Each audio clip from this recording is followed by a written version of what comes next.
Hey everyone, and happy Friday to you. Romney Smith at WTOC for The News Now. This is where we bring you updates of stories that we're working on for you right now that you'll see later on the newscast. We are on various platforms right now. So many, too many to name almost because it takes so long to name it. Our website mainly. You can also get us on Twitter, Facebook, over-the-top platforms like Amazon Fire and Roku. Thank you so much for joining us. Facebook is the only place you can actually interact with us live. Leave a comment, give a shout out of where you're watching from, say hello, give an emoji. I appreciate all of it to let me know you're watching. If you do have a question, feel free to ask it there. And if I don't have an answer for you, that's okay, because I can always go back in the comment section afterward and get you a link to get you a little bit closer to the answer you're looking for if you're specific enough and I can't answer it. So far I'd like to say thank you to those of you who are watching: Tabitha Hagan, Regina Mills, Scarlett Lanier, Nicole West. Certainly appreciate all of you guys. So right now we continue to learn more about the Beaufort County schools who were on lockdown this morning. WTOC's Crystal Howard was working on that story. Here's a preview.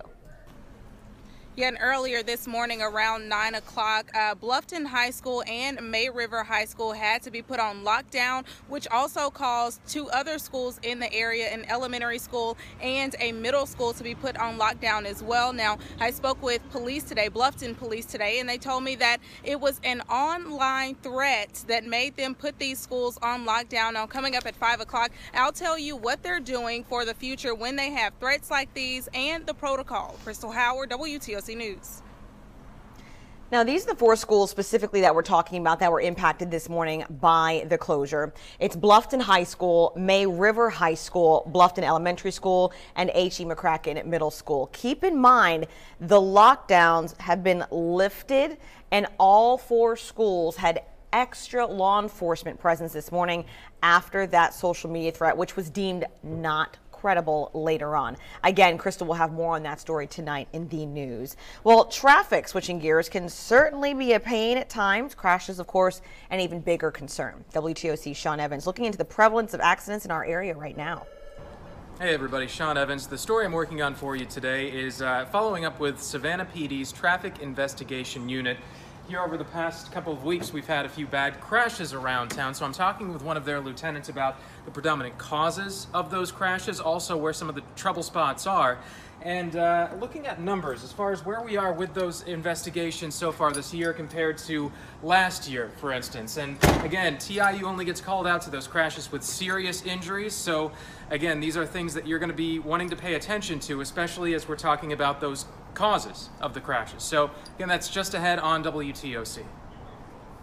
So there's a Georgia story actually making national news right now. A county in southwest Georgia making headlines about the threat to close most of its polling locations. Now, this is a majority black community. Election officials in Randolph County, Georgia, voted this morning to scrap a widely condemned proposal to eliminate most of their polling places. So the proposal was to close 7 of 9 voting locations in the rural county. Well, an independent consultant recommended that consolidation because the, quote, 7 polling places in question did not comply with the Americans with Disability Act. However, after realizing the number of people who were pushing back against this, saying it was ridiculous to ask some people to travel 30 and 40 miles just to vote, they scrapped that plan. So people in Randolph County will have all 9 polling locations open, which is good news there. Switching gears, Tybee Island City Council says they are setting aside more money this year for hurricane preparation. The hope is that it will make the islands more resilient if we are to encounter a storm. The council approved hundreds of thousands of dollars for sandbags to protect Tybee's beaches in a unanimous vote. Georgia Governor Nathan Deal approved $5 million for the island's disaster prep fund. The money for the sandbags will be pulled from that budget, but it will only be used once an emergency is actually declared. Tybee will also get to keep all of that sand to be used in future storms.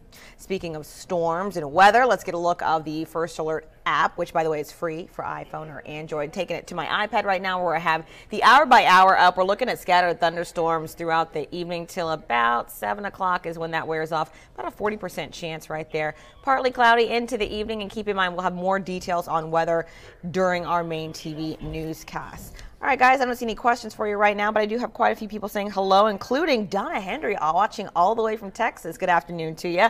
And Joyce Brown weighing in from Sylvania, Georgia. Thank you so much for watching.